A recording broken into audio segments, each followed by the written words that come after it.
Bien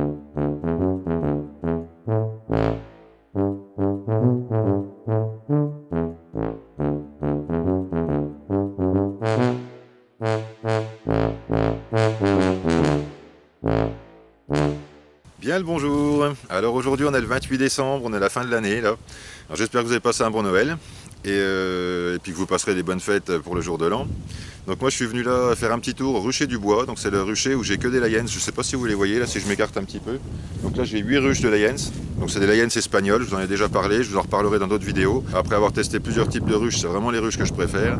Donc je pense qu'à terme je vais basculer toutes mes ruches, en fait tous mes ruchers sur des Layens et mettre de côté les dadans. Alors les dadans, elles ont plein de qualités, c'est des bonnes ruches, ça fait des années qu'on les utilise en France, c'est d'ailleurs la ruche la plus représentée en France. Maintenant, moi je cherchais des ruches qui étaient, avec ma façon de faire à moi, par contre chacun voit midi à sa porte, chacun fait comme il veut en apiculture. Moi je voulais des ruches où les abeilles se sentent bien dedans, où elles puissent bien passer l'hiver, où elles aient des réserves suffisantes sans avoir besoin d'aller les chercher très loin. Et il se trouve qu'avec la hauteur des cadres Layens, les abeilles, comme je vous ai déjà dit plusieurs fois dans les vidéos, elles ont une bonne couche de miel au-dessus de la tête, ce qui fait qu'au lieu d'aller se balader sur les côtés pour aller chercher du miel comme sur les dadans, là elles ont juste à commencer l'hiver en bas, elles remontent petit à petit jusqu'en haut des cadres, et normalement quand elles arrivent en haut, l'hiver est fini, elles commencent à rebutiner, à aller chercher du miel, du pollen, tout ça. Donc vraiment, au niveau de l'hivernage, dans toutes mes ruches de Layens, les abeilles ont toujours bien passé l'hiver. J'ai pas eu de ruche de Layens morte, là j'ai déjà eu quelques pertes cette année. Alors j'ai eu des pertes sur 2 mini plus. Et c'est dommage parce que dedans il y avait une reine Carpatica inséminée qu'on m'avait offerte, et donc celle-là n'a pas tenu. Alors qu'il y avait de la population, il y avait du miel, il y avait des réserves, il y avait tout ça, il y avait même encore du couvain dedans. Il y avait une population qui occupait bien le volume de la ruche, était sur 2 corps, et je l'ai retrouvée avec plus aucune abeille dans la ruche. Alors pour les gens qui vont me dire c'est le varroa, je vous garantis que non, puisque ces ruches-là ont été traitées donc 3 fois au mois de septembre, elles ont été retraitées au mois de novembre, et donc au niveau des varrois, j'ai vérifié, quand j'ai tiré les cadres, l'étage du haut était plein de miel, l'étage du bas, il y avait encore 3-4 de couvain dedans. Déjà, j'ai pas constaté de trous dans les alvéoles, comme ça arrive souvent quand vous avez du varroa. J'ai sorti des larves, j'ai sorti une vingtaine de larves par ruche, j'ai pas trouvé de varroa dessus. Donc je pense que le varroa n'était pas en cause. Maintenant, si ça vous arrivait de perdre des ruches avant l'hiver, parce que c'était vraiment fin novembre, c'était au début décembre, je ne sais plus exactement. Et vraiment, il y a plusieurs personnes qui m'ont parlé de ça, qu'ils ont perdu des ruches qui étaient pourtant en bonne santé, qui avaient l'air fortes et tout, et d'un seul coup, ils retrouvent plus d'abeilles dans les ruches. Alors si vous savez exactement de quoi ça vient, bah, mettez-moi-le en commentaire, parce que là, moi j'ai plusieurs hypothèses, mais bon, il y a eu quelques frelons asiatiques, mais j'ai pas eu de grosse attaque de frelons asiatiques sur les ruches, donc je pense pas que ce soit ça, d'autant que les ruches à côté vont très bien, quoi. C'est un endroit où il y avait 7 ruches posées sur un socle, sur les 7, il y en a 2 de mortes, les 5 autres vont parfaitement bien, et elles sont exactement au même endroit, donc si les frelons étaient en cause pour ces 2 ruches-là, je pense qu'ils auraient aussi attaqué les autres de la même façon, quoi. D'autant que c'était toutes des Carpatica, donc c'est toutes des ruches qui sont génétiquement très proches, quoi. Maintenant, à propos des abeilles, il y a encore beaucoup de gens qui me demandent quelle souche d'abeilles il faut prendre. Alors, c'est une question bien compliquée. Alors, il y en a certains qui vont vous dire prenez de la Buckfast parce que c'est plus doux, c'est plus facile, ça élève mieux et tout ça. C'est pas faux. D'autres vont vous dire faut revenir à la noire parce que c'est la seule abeille qu'on devrait avoir normalement dans nos ruches. C'est pas faux non plus. Maintenant, le problème, c'est que les abeilles, depuis des années, ça a commencé, je crois, dans les années 60, il me semble, avec les italiennes et tout ça. On a importé des abeilles italiennes, des caucasiennes, des carnioliennes. On a beaucoup de Buckfast, parce que c'est l'abeille vraiment à la mode que tout le monde met dans les ruches, puisqu'elle est justement, elle est douce et productive en général. Toutes ces abeilles-là se sont croisées dans tous les sens. Alors moi, je vous dirais que les abeilles, quel que soit le type d'abeille que vous avez, une bonne abeille, c'est une bonne abeille. Alors je m'explique. Moi, pour ce que j'ai pu constater, alors là je vais vous donner mes constatations, mes observations, qui ne sont en aucun cas des résultats scientifiques d'une étude qui aurait été faite et tout ça. Donc certains ne seront pas d'accord avec moi. Vous avez tout à fait le droit, il n'y a pas de souci. Je vais juste vous donner mon avis par rapport à mes observations, et ensuite vous en faites ce que vous voulez. Moi je récupère des essaims depuis des années, donc j'ai seulement commencé à acheter des reines il y a 2 ans. Et avant, en plus de 30 ans d'apiculture, je n'avais jamais acheté une abeille de ma vie. Je récupère des essaims un peu partout, à droite à gauche, là où il y en a, quand on m'appelle pour un essaim, ou des essaims qui sortent de mes propres ruches, ou des essaims que je vais récolter, même des fois je vais assez loin pour les prendre, et ça c'est pour avoir une grande diversité génétique. Là où certains préfèrent sur des ruchers avoir des ruches qui sont toutes les filles de la même ruche pour avoir des ruches qui soient toutes à peu près équivalentes, si vous voulez, hein, au niveau du comportement, de la productivité, de la résistance aux maladies et tout ça. Moi, j'essaye plutôt d'avoir une grande diversité génétique, puisque depuis la nuit des temps, c'est ça qui a fait que toutes les espèces ont pu survivre. Puisque si vous avez une maladie, par exemple, qui arrive sur un rucher, que vous avez dessus, sur le rucher, toutes les ruches qui ont la même génétique et que cette génétique-là est très sensible à cette maladie-là, vous allez perdre toutes vos ruches, ou quasiment toutes vos ruches. Maintenant, si vous avez une grande diversité génétique, certaines ruches vont mourir, pas d'autres. Et celles qui vont rester, du coup, vous allez pouvoir les multiplier, et normalement, vous allez être tranquille, vous allez avoir un rucher qui va être relativement résistant. Ce que j'ai constaté, donc moi j'ai des ruches un peu toutes les couleurs, hein. Elles sont jaunes, grises, noires, mélangées. Des fois il y a les 3 types d'abeilles dans la même ruche. Voilà, c'est vraiment des hybrides de tous les sens et depuis plusieurs générations. Alors ça a un inconvénient, c'est qu'effectivement elles ne sont pas spécialement douces. Et c'est un doux euphémisme que de le dire. Encore là, sur ce rucher-là, ça va. Mais j'ai un rucher où vraiment j'en ai une qui est carrément exécrable. Mais un truc de folie. Je vous emmènerai un jour si vous voulez. Donc celle-là, elle attaque sa 10e année. Enfin, elle va attaquer sa 10e année en 2023.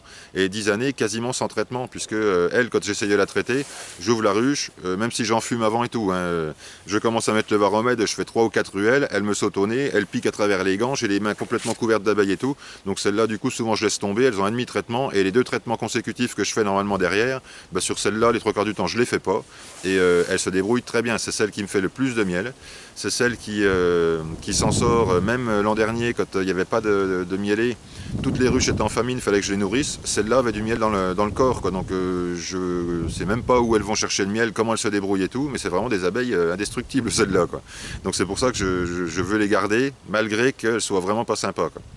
Alors pour ce qui est de l'agressivité des abeilles, moi ce que j'ai remarqué, c'est que les abeilles les plus agressives sont celles qui s'en sortent le mieux par rapport aux frelons. La ruche dont je vous parlais tout de suite, là, quand un frelon arrive devant la ruche, elles attendent même pas que le frelon se pose sur la planche de vol. Il y a 10-15 abeilles qui sortent de la ruche, fin énervées, là, comme des furies. Elle lui court après, et lui, il se sauve, et il va tout de suite se mettre sur une ruche plus douce. Et donc du coup, si vous avez des abeilles qui sont hyper douces, hyper calmes, que vous pouvez visiter en short, comme dit l'autre, vous savez, il y a des abeilles, vous pouvez les ouvrir, vous y allez en short, sans enfumer, sans rien, vous sortez les cadres, les abeilles ne bougent pas. Alors c'est vrai que c'est super agréable pour l'apiculteur, mais par contre pour les abeilles, bah, c'est un gage de faiblesse qu'en fait, puisqu'elles ne se défendent pas contre les agressions extérieures.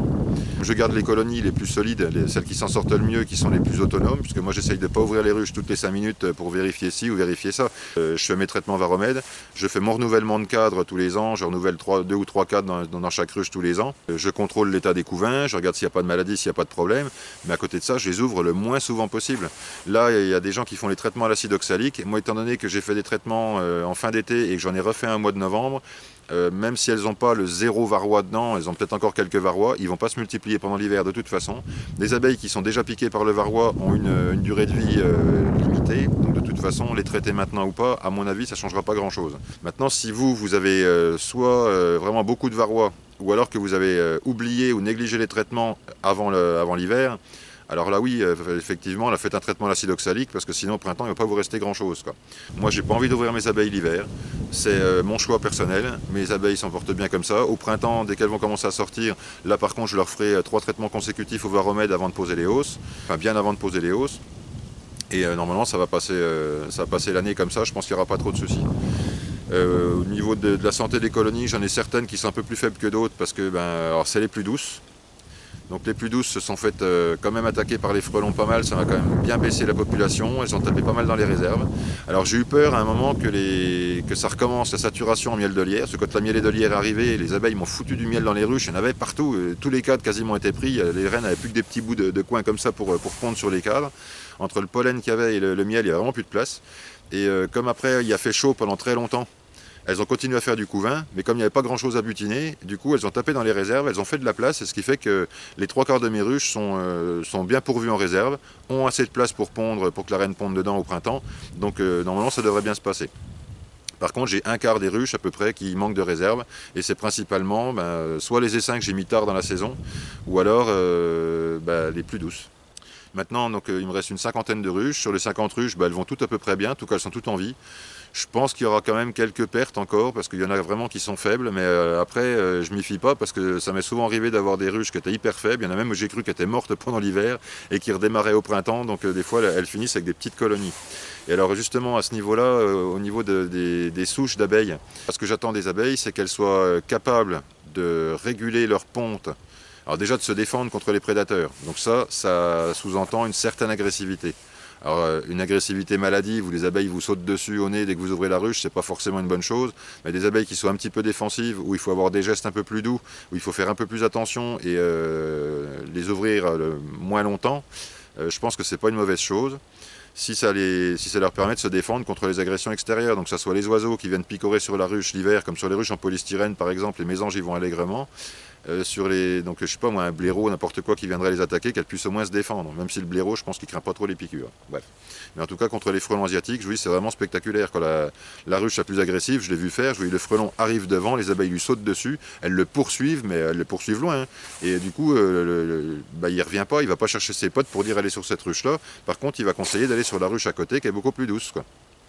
Donc voilà, une certaine agressivité. Et ce que je veux aussi, c'est les abeilles qui soient autonomes. Alors moi, je ne fais pas de transhumance. Donc mes ruches sont installées à des endroits où je sais que les floraisons vont s'échelonner tout au long de l'année. Donc ici, c'est saule-marceau au début. Donc je ne compte pas le noisetier où elles vont que sur le pollen. Mais bon, après ça, c'est saule-marceau, prunellier, aubépine. Qu'est-ce qu'il y a encore? Acacia, après, tous les fruitiers. Il y a des pissenlits à foison parce qu'il y a beaucoup de prés. Là, je ne sais pas si vous voyez, mais on est vraiment au milieu des champs. Il n'y a pas de culture, donc il n'y a pas de colza. Mais par contre, il y a beaucoup de haies dedans, donc il y a de la forêt aussi, donc il y a des arbres aussi qui donnent du miel, ou du miela, suivant la période et suivant ce que c'est comme arbre et si le temps le permet. Il y a des tilleuls, il y a vraiment beaucoup de fleurs, et les abeilles n'ont pas besoin d'aller très loin pour aller chercher du miel, mais par contre, c'est vrai qu'à des moments, il peut y avoir une chute de mielés, pour une raison ou pour une autre, pour un temps trop sec, pour un temps trop pluvieux, pour un temps trop froid, il se peut que les abeilles ne puissent pas aller sur telle ou telle fleur. Et à ce moment-là, si vous avez par exemple des buckfast ou des italiennes, elles vont continuer à vous faire du couvain à fond. Tant qu'il y aura de la réserve dans la ruche, elles vont continuer à faire du couvain.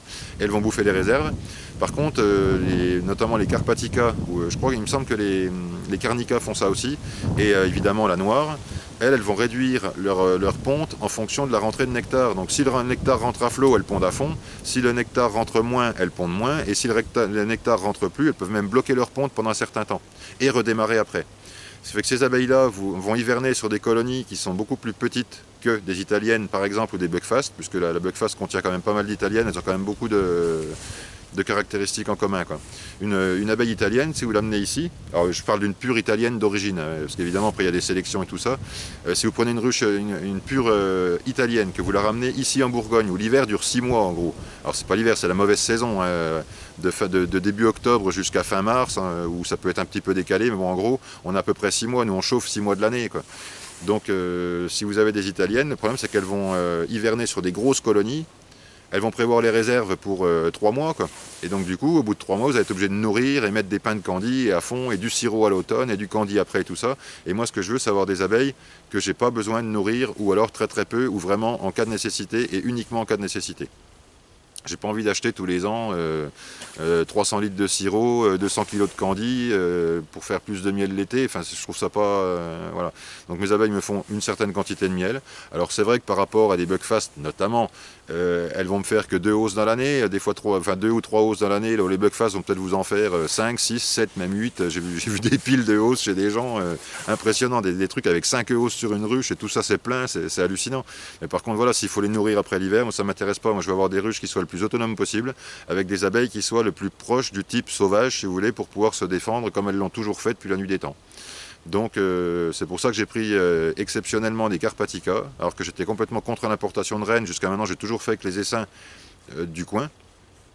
Et après les essaims, je les mets en ruche. S'ils ne se développent pas, je change la reine. S'ils se développent bien, je les laisse comme ça.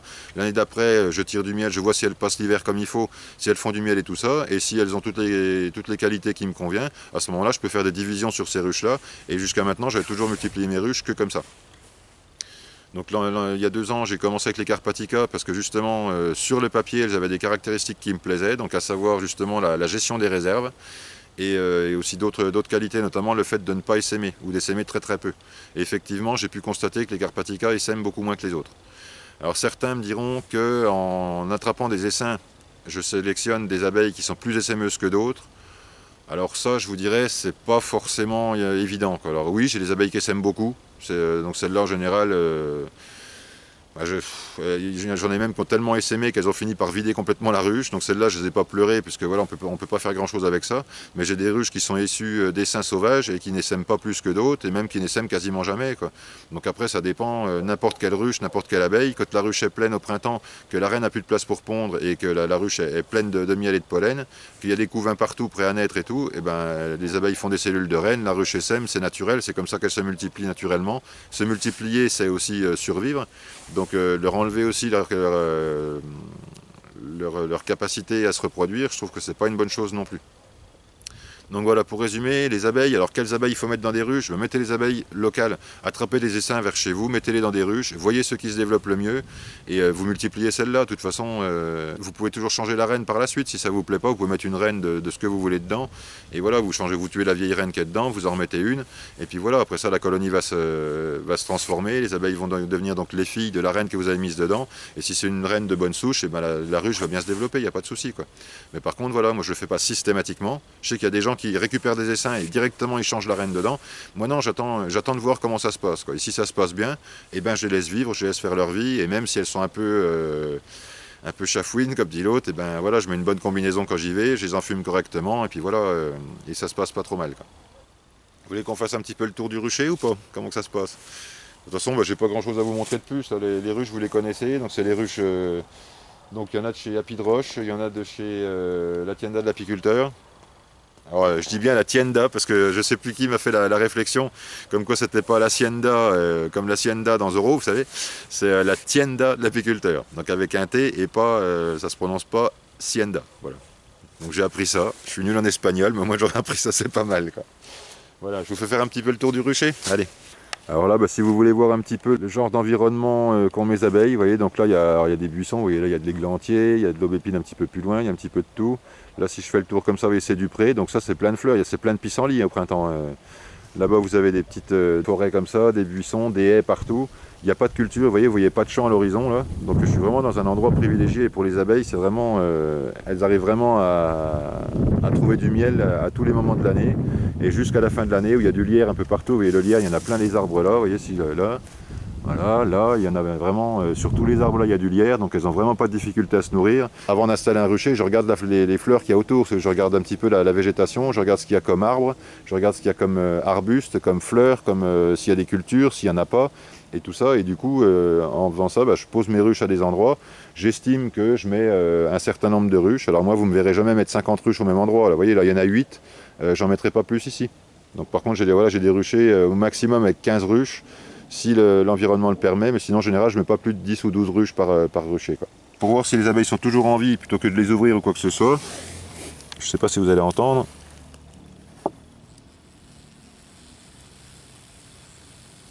Voilà, je donne juste un tout petit coup. Alors là il fait pas trop froid, je ne le fais pas s'il fait moins 4 degrés. Hein.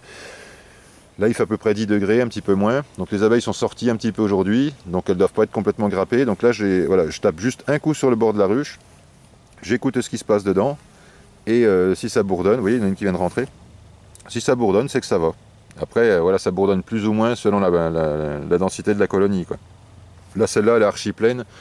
Là, toutes les ruches sont archi pleines, en fait, sauf l'avant-dernière là-bas, qui est une ruche que j'avais mis, c'est une ruchette que j'avais transférée assez tard, donc elle est avec des partitions et tout. Donc ça, c'est les ruches de chez Happy de Roche. Vous voyez, elles font 25 mm d'épais. Elles sont hyper costauds, elles sont bien. Alors elles prennent une teinte, elles sont passées à l'huile de lin au début. Elles noircissent, mais c'est pas très grave. Là au printemps, je leur remettrai un coup d'huile de lin et c'est pas un souci. Celle-ci, donc ça c'est une de la Tienda de l'apiculteur. Donc j'avais modifié un petit peu l'entrée. Vous voyez, à l'origine, elle avait une entrée comme celle-ci. Et j'avais modifié au début, parce que les 2 premières ruches que j'ai reçues comme ça, je trouvais que l'entrée était petite. Et je sais pas, ça me traumatisait un peu de ne pas avoir de vraies planches de vol et d'avoir une toute petite porte comme ça. Donc du coup j'avais mis un petit semblant de planche de vol. Et donc j'avais mis une porte comme ça avec une ouverture un peu plus grande. Et c'était aussi pour pouvoir les nettoyer, parce que le problème des ruches de la Tienda de l'apiculteur, c'est que le fond ne se démonte pas. Donc moi ce que je voulais, c'était pouvoir au printemps crocheter en mettant un crochet en dessous et puis enlever les saletés s'il y en a sans avoir besoin d'ouvrir toute la ruche, quoi. Les autres là, les planchers sont démontables. Donc ce qui fait qu'au printemps, pour nettoyer les planchers, je m'embête pas, j'ai un plancher propre, j'enlève la ruche, je pose le plancher à la place, je dévisse le plancher, je repose la ruche sur le nouveau plancher. Le plancher que je viens de démonter, je le nettoie, je le passe au chalumeau, je le mets sur la deuxième et je fais ça sur toutes mes ruches. Ça c'est l'autre ruche d'Atiana de l'apiculteur. Donc elles sont vraiment pas chères, par contre elles font que 19 mm d'épais, hein. Vous voyez la différence là. Vous voyez là l'épaisseur du bois, donc là le petit carré là vous voyez l'épaisseur du bois, et là vous voyez l'épaisseur du bois là. Donc celle-ci je vous les conseillerais pas pour la montagne, vous voyez, si vous êtes vraiment dans un endroit où il fait très froid, prenez pas ces ruches là quoi. Après le froid, les abeilles ne craignent pas trop le froid, ce qu'elles craignent le plus c'est l'humidité, hein, pour rappel.